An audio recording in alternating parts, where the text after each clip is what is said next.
Have you ever stopped to think about why certain experiences in your life seem inevitable? Why you were born into that specific family, in that place, at this moment in history? Why some people come into your life and cause deep transformations, while others simply pass unnoticed? The answer lies in your soul contract. The soul contract is literally an agreement you made before you were born.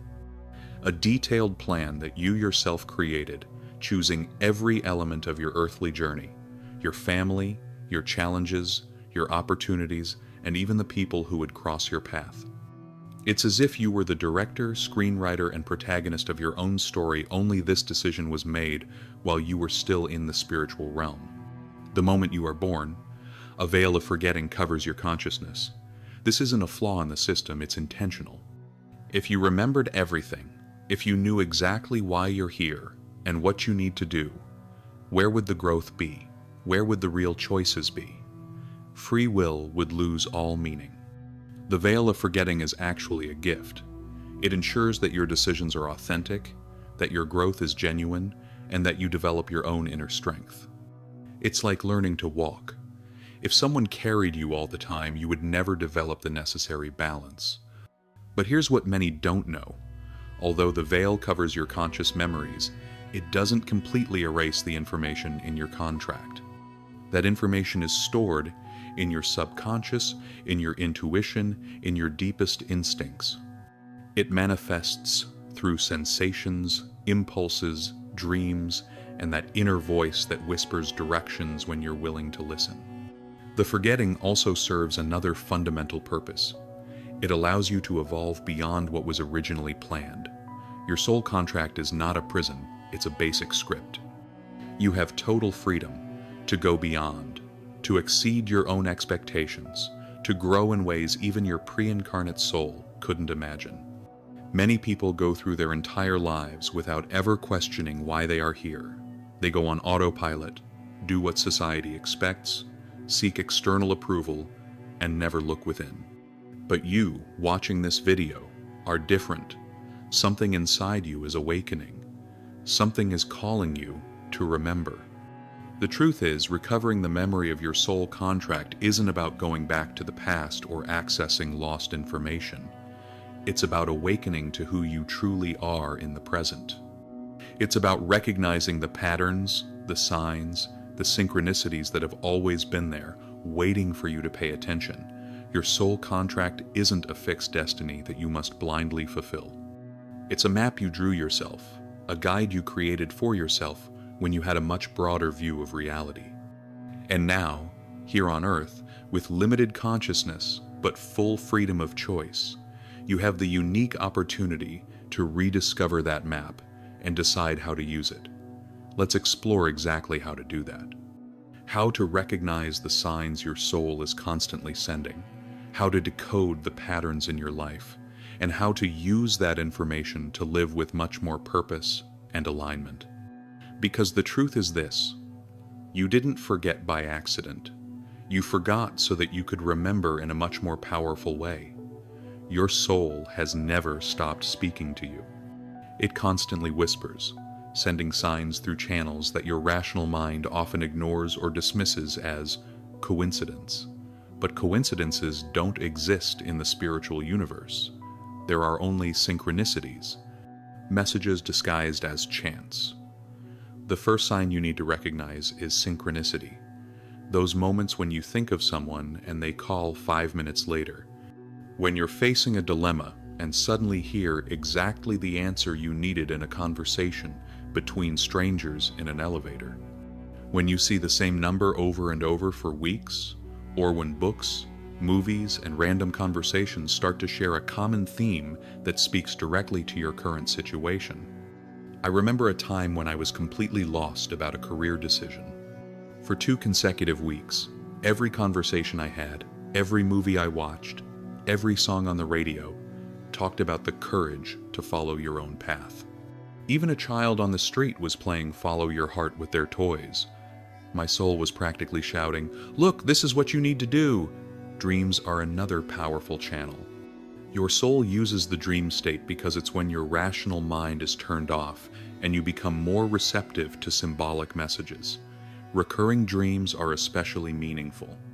If you constantly dream of flying, your soul might be reminding you that you were born to break free from limitations.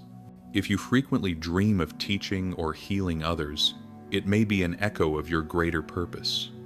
But not all signs are subtle. Sometimes your soul sends messages through intense physical sensations. Have you ever entered a place and felt a strange energy, as if you had been there before? Or met someone and had an immediate sense of familiarity, like a reunion? These aren't imagination, they are soul memories recognizing connections that exist beyond this life.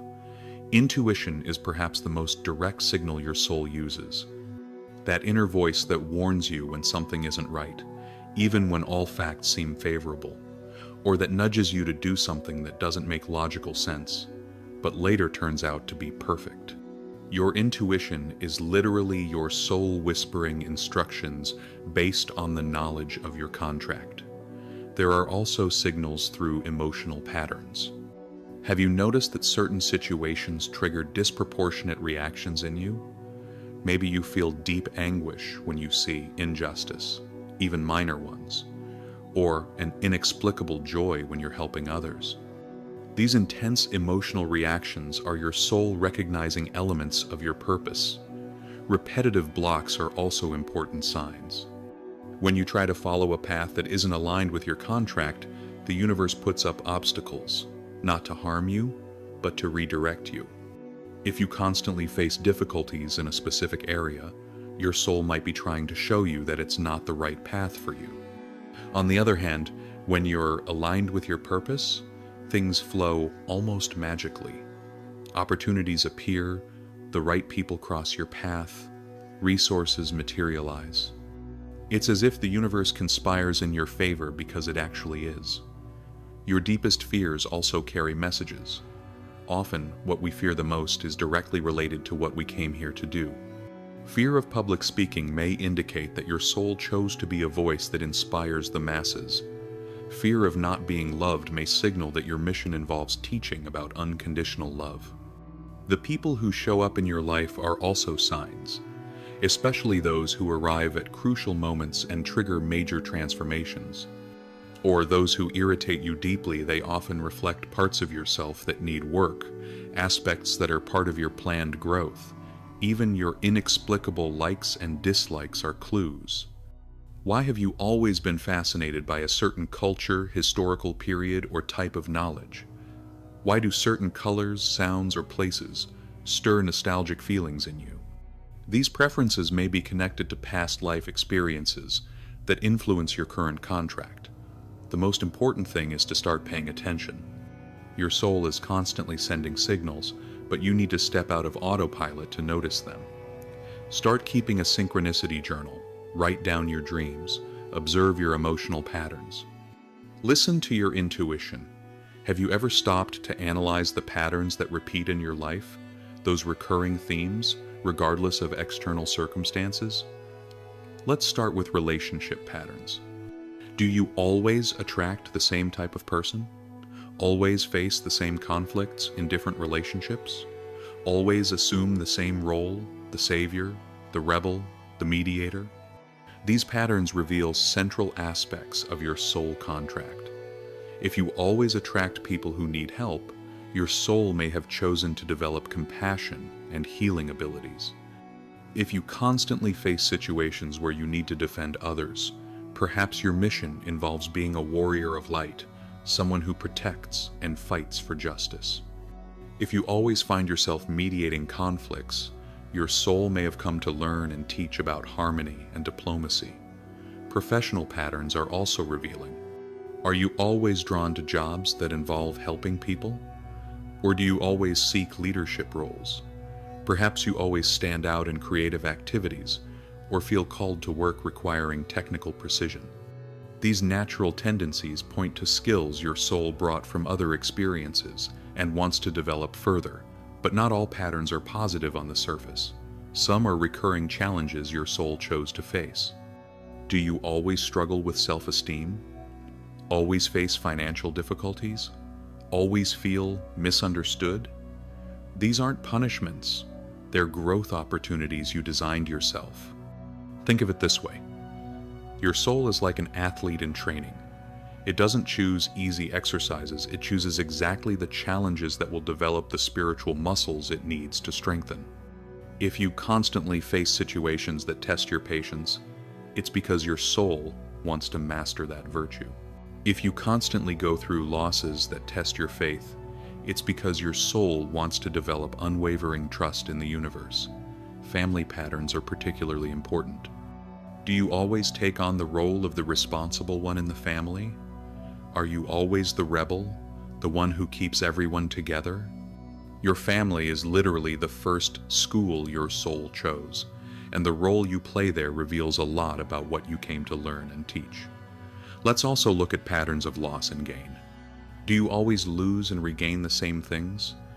Do you always achieve something only to have to start over? These cycles may seem frustrating, but they are actually spiritual exercises. Your soul may be learning about detachment, the temporary nature of material things, and your ability to rise again. Health patterns also carry messages. Do you always have throat issues? Your soul may be working through truths that need to be expressed. Constant back pain? You might be carrying responsibilities that aren't yours. Recurring digestive problems? Perhaps your soul is learning what to accept and what to reject in life. Even timing patterns are meaningful. Do you always arrive late or always too early? Do things always happen at the last minute, or are you always over-prepared? These patterns reveal how your soul relates to time and control. The key is to observe these patterns without judgment. It's not about right or wrong, it's about understanding. Each pattern is a gateway to understanding aspects of your soul contract. When you recognize a pattern, ask, what is this repetitive experience trying to teach me? Often, the most challenging patterns hold the most important lessons. Your soul isn't interested in easy experiences, it's interested in real growth. That's why it chooses the challenges that will expand your awareness in specific ways. Once you identify a pattern, you gain power over it. You can consciously choose how to respond the next time it shows up. You can ask, how can I use this situation to grow? How can I turn this pattern into wisdom? Remember, you are not a victim of your patterns. You are their architect. Your soul created each one with a specific purpose. When you understand this, patterns stop being problems and become opportunities for awakening. Now that you know how to recognize signs and patterns, it's time to go deeper. Regressive meditation is one of the most powerful tools for accessing direct information about your soul contract. It's like having an intimate conversation with your own expanded consciousness. But before you begin, you need to understand one fundamental thing. These memories have always been inside you. They're not lost in some faraway place. They're stored in the deepest layers of your consciousness, waiting for you to create the right conditions to access them. The first thing you need is the right environment. Choose a place where you won't be interrupted for at least 30 minutes. Turn off your phone, close the door, let people in your home know. Your soul needs to feel that you are truly available for this connection. Lie down comfortably, but not so much that you fall asleep. Close your eyes and start with deep breathing. Inhale to the count of 4, hold for 4, exhale to the count of 4. Do this at least 10 times, letting your body relax completely with each exhale. Now, visualize a golden light surrounding your entire body. This light is the protection of your own higher soul. Feel it penetrating every cell, every organ, every thought. You are creating a safe, energetic field for this inner journey. With your body relaxed and protected, begin to imagine yourself descending a golden spiral staircase. Each step you descend takes you deeper into your consciousness. Step 1, 2, 3. Continue until you reach what feels like a peaceful valley, illuminated by a soft, welcoming light. In this valley, you will encounter a being of light that represents your higher soul. your own expanded consciousness. It may appear as a human figure, as pure light, or simply as a presence you can feel. Don't force anything, let it manifest naturally. This being of light is you, but in a much broader state of consciousness. It is the part of you that participated in planning your soul contract. Greet it with love and respect. Mentally say, "I've come here to remember. I am ready to receive the information I need." Now, ask your questions. Be specific. Why did I choose this family? What is my main mission in this life? What lessons did I come to learn? How can I best serve my purpose? Ask one question at a time and wait. The answers may come as images, sensations, words that arise in your mind, or simply as knowledge you suddenly possess. Don't force anything. If the answer doesn't come immediately, don't worry. Your soul may be preparing you to receive the information in other ways in the coming days. The important thing is to establish this conscious connection. If you master this connection with your expanded consciousness and learn to manifest your reality consciously, your spiritual growth will be exponential. That's why I invite you to the Quantum Thinking Challenge, a 21-day schedule where you will reprogram your mind, raise your vibration, and unlock your full energetic potential. For 3 weeks, you'll have daily practices to transform your frequency and begin attracting everything you desire. Access it in the first pinned comment. Returning to our inner journey. During meditation, you can also ask to see specific moments of your soul contract planning. Visualize yourself in a room of light, surrounded by other beings who will be part of your earthly journey. Observe the conversations, the agreements, the choices that were made. This may feel like fantasy at first, but with practice, you'll begin to distinguish between imagination and true soul memory. An advanced technique is to ask to see the past lives most relevant to your current contract. Your soul may show you previous experiences that explain your current fears, talents, and challenges. For example, if you have an inexplicable fear of water, you might see a life where you drowned. If you have a natural talent for healing, you might see lives where you were a healer or doctor. Remember, you're not trying to prove anything to anyone. This is a personal journey of self-discovery. Even if the information you receive seems symbolic or metaphorical, it holds important truths about your spiritual nature. When you feel the session is complete, thank your higher self and begin climbing the golden staircase back to normal consciousness. Ascend slowly, step by step, bringing with you all the information you received. As soon as you open your eyes, write down everything you remember. Even the details that seem insignificant may be important. Don't analyze or judge anything in the moment, just record it. Practice this technique regularly. Like any spiritual skill, it improves with use. Your soul becomes more confident in sharing information when it sees you're truly committed to growth. Over time, you can adapt this technique for specific situations. Before making important decisions, consult your higher soul. Before entering significant relationships, ask whether that person is part of your contract. Before accepting professional opportunities, check if they align with your purpose. Your natural talents are not genetic accidents or random gifts. They are spiritual tools your soul chose to bring into this incarnation, skills developed over multiple lifetimes and refined specifically for your current mission. Think about it. A child who can naturally calm other crying children didn't learn that anywhere. A person who instinctively knows how to organize groups and lead projects wasn't trained to do it. Someone who effortlessly understands others' emotions didn't study psychology. These are marks of the soul, spiritual fingerprints, your expanded consciousness left on your earthly personality. Let's do a practical exercise. Think about the things you've always known how to do well, even without formal training. Those abilities people often comment on, "Wow, you were born for this." It might be making others laugh, finding creative solutions to complex problems, teaching difficult concepts simply, or sensing when someone needs help. Now also observe what gives you energy instead of draining it. You might work 8 hours in an office and come home exhausted, but spend 4 hours helping a friend and feel energized. That happens because the second activity aligns with your natural gifts, while the first might go against them. Your gifts aren't just technical skills, they're also personality traits that serve a greater purpose. Are you naturally empathetic? That's a tool for healing and helping others.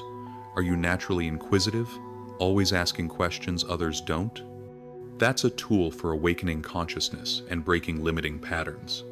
Often, your gifts come disguised as traits you or others might see as flaws.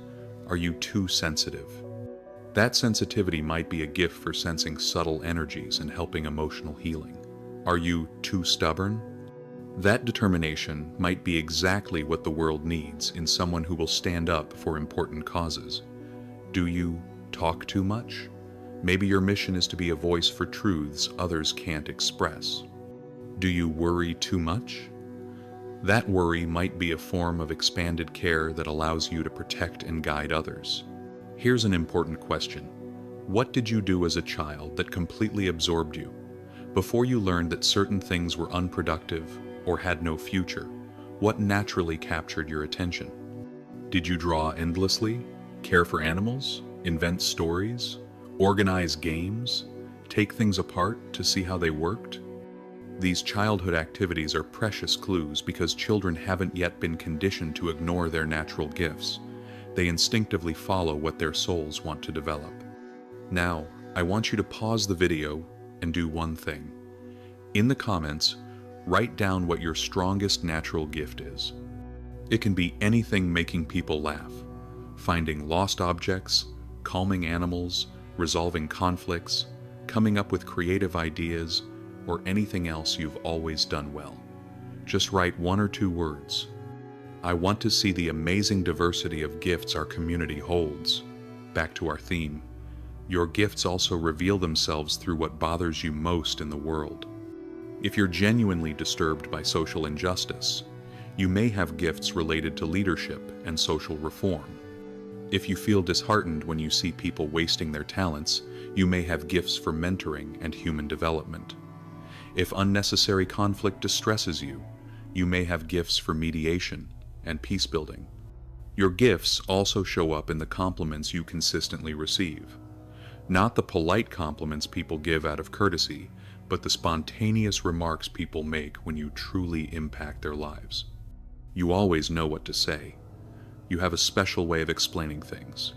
You make me feel understood. These comments are reflections of your gifts in action. There is also the phenomenon of the invisible gift. Some people have gifts so natural to them that they don't realize how special they are. You may think everyone can do what you do, but in reality, you're operating on a completely different level. One way to identify your invisible gifts is to observe what people consistently come to you for help with. If they always seek you out to talk about relationships, you may have natural gifts for emotional counseling. If they ask you to organize events or solve logistical problems, you might have gifts for administration and coordination. Your gifts also manifest through the topics you're most drawn to, even if you have no academic training in them. Are you fascinated by astronomy, psychology, ancient history, nutrition? These interests are not random, they're your soul, being drawn toward areas where you have latent knowledge and skills. Remember, your gifts are not meant to be kept to yourself. They are tools your soul brought to contribute to the elevation of collective consciousness. When you use your gifts in service of others, you are fulfilling a fundamental part of your soul contract. The Akashic records are like an infinite cosmic library, where all the experiences of all souls in all their incarnations are archived. It's the universal database that contains not just your personal history, but also every contract, agreement, and plan your soul has made throughout its evolutionary journey. Imagine a library with no walls or limits, where each book is a life, each page is an experience, and each word is a moment of learning. Your personal records contain everything: your past lives, your current life, your future possibilities, and most importantly, The details of your soul contract for this specific incarnation. The word Akashic comes from the Sanskrit Akasha, meaning space or ether. It's the subtlest element of creation, the primordial substance from which all things emerge. The records exist in this etheric dimension, accessible not through physical senses, but through expanded consciousness. Now, you might be wondering, how can I access something so vast? The truth is, you already access fragments of your records all the time. Every time you have a deep intuition about someone you just met, every time you know something without having learned it, every time you feel an unexplainable connection to a place or person, you are accessing information from the records. To access them more consciously and intentionally, you must understand that the Akashic records are not guarded by external beings who decide if you're worthy. You have inherent rights to your own records. What determines your access is your level of consciousness, your pure intention, and your ability to receive information without distorting it with fear or expectation. The first step to accessing your records is to set a clear and sacred intention. Sit in meditation and mentally declare, I seek to access my Akashic records to better understand my soul contract and how I can serve my highest good and the good of all. This intention is like a key that opens the doors of expanded perception. Next, visualize yourself entering a library of crystalline light. It could be a Greek temple with golden columns, a modern library with infinite shelves, or simply a space of pure light. What matters is that you feel you are in a sacred, receptive place. Ask to be guided to your personal book, the record of your specific soul. You may visualize it as a physical book, a scroll of light, or simply as an energetic presence that holds information. Again, don't force anything, allow it to manifest in alignment with your inner symbolic language. When you open your records, begin asking specific questions about your current contract. What is my primary mission in this life? What specific lessons did I choose to learn? What are my main plan challenges, and how can I transcend them more easily? What souls did I choose to meet on this journey, and what is the purpose of those encounters? The answers may come in many forms. Some people receive information as images or scenes from past lives that explain current situations. Others receive direct knowledge, they simply know something they didn't before. Some hear words or phrases. Others feel emotions or energies that carry specific meanings. A powerful technique is to ask to see the moment you planned your current life. Visualize yourself as a pure soul, surrounded by other beings of light, discussing and choosing the experiences you wanted to have. You may see which challenges you chose, which family you selected, which talents you decided to develop, and even which specific people agreed to be part of your journey. The records can also show past lives directly relevant to your current situation. If you have an unexplainable fear, you may see its origin in a previous experience. If you have an extraordinary natural talent, you may see the lives where you developed that ability. If you have an intense and complicated relationship with someone, you may see other incarnations where you work together in similar dynamics. But be cautious of a common trap. Don't become obsessed with past lives to the point of neglecting your present life. Past records are only useful when they help you understand and navigate your current situation better. Your soul is not interested in nostalgia, it is interested in evolution. A very practical application is to consult your records before making important decisions. You can ask, is this job opportunity aligned with my contract? Does this relationship serve my growth and the other person's? Does this move bring me closer to or farther from my purpose? The records also contain information about your latent spiritual gifts. You may discover abilities your soul developed in other lives that are ready to be reactivated in this incarnation.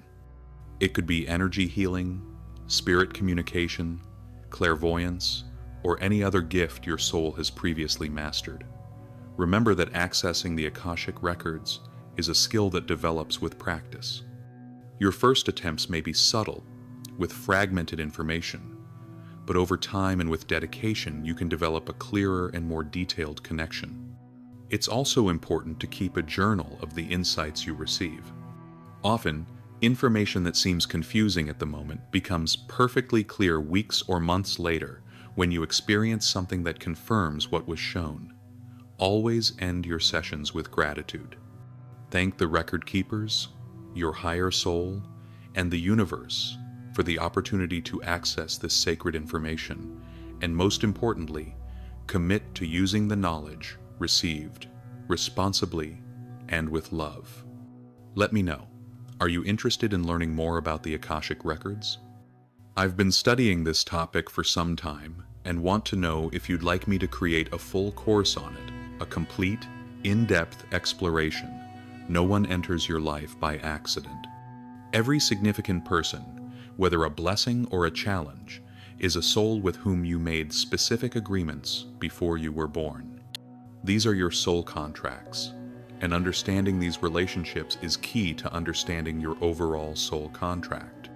There are different types of contracts between souls, each serving specific purposes in the evolutionary journey of both parties. Some contracts are for mutual support, others for challenge and growth, some for healing old patterns, and others for co-creating something greater. Let's start with support souls. These are people who come into your life to help, inspire, or guide you in some way. It could be a teacher who believed in you when no one else did, a friend who showed up exactly when you needed them, or a mentor who guided you through crucial moments. These souls agreed to be your earthly angels, offering support, wisdom, or opportunities at the right time. But not all contracts are comfortable. There are also challenge souls, people who show up to irritate, confront, or force your growth through conflict. Before labeling these people as bad, understand that they are fulfilling a role you yourself asked for.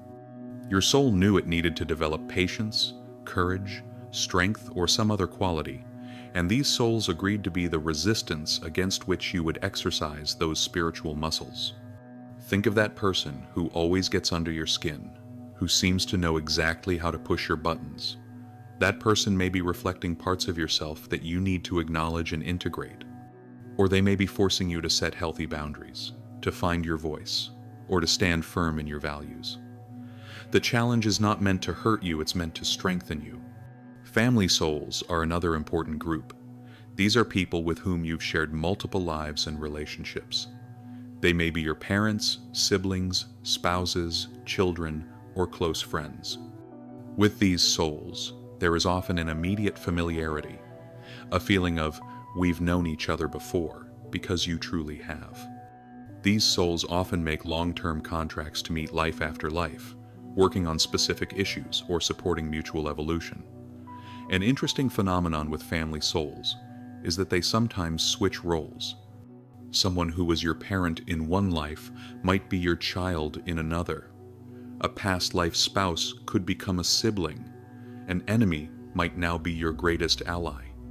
This happens because souls want to experience all angles of a relationship, fully understanding the dynamics they are working through together. Soulmates are often misunderstood. Many people think a soulmate is necessarily a perfect romantic partner, but in truth, a soulmate is any soul that shares a similar vibrational frequency with yours and with whom you have important growth contracts. You can have multiple soulmates, and they may appear as friends, family, mentors, or even as challenges. Relationships with soulmates are intense because there is a deep recognition between you. But intense doesn't always mean easy. Often, soulmates meet to work through complex issues that require brutal honesty and accelerated growth. They love each other enough to challenge one another to evolve. There is also the concept of a twin flame, a soul that is literally the other half of your own essence. But twin flame encounters are rare, and usually happen only when both souls have reached an advanced level of spiritual evolution. If you're wondering whether you've met your twin flame, you probably haven't, because when it happens, there's no doubt. Now, how can you identify what kind of contract you have with the important people in your life? Watch the patterns. With whom do you always learn something meaningful, even if the relationship is difficult? With whom do you feel a connection that goes beyond logic? Who awakens your most intense reactions, whether deep love or extreme irritation? People who appear during significant transitions in your life often have contracts specific to that period. The stranger who gave you a ride exactly when you were reconsidering your career. The person you met in the hospital while facing illness. The neighbor who moved in right next door just as you were going through a breakup. These are not coincidences. They are orchestrated meetings. Children are always soul contracts with specific missions. They don't choose you just to have a family. They choose you because you can teach them something they need to learn, or because they have something to teach you. Often, children are more evolved souls who come to help their parents grow spiritually. Other times, they are souls who need the specific energy that you can provide. Karmic romantic relationships are those where there is an inexplicable magnetic attraction, but also a lot of turbulence. These relationships exist so that you can resolve unfinished issues from past lives. They can be deeply healing relationships, where old patterns are finally transcended, or they can be cycles of repetition until the necessary lessons are learned. One of the most liberating things you can understand is that not all relationships are meant to last forever in this lifetime. Some contracts are short-term. A person enters your life, fulfills their specific role, and then you naturally drift apart. This doesn't mean the relationship failed. It means the contract was successfully completed. The important thing is to approach all your significant relationships with awareness and gratitude. Even the people who hurt you were, on a soul level, serving your growth. This doesn't mean you should accept mistreatment or remain in toxic relationships. It means you can find the hidden gift in the experience and use that wisdom to make more conscious choices in the future. When you understand that the important people in your life are spiritual partners in your evolutionary journey, your relationships become much richer and more meaningful.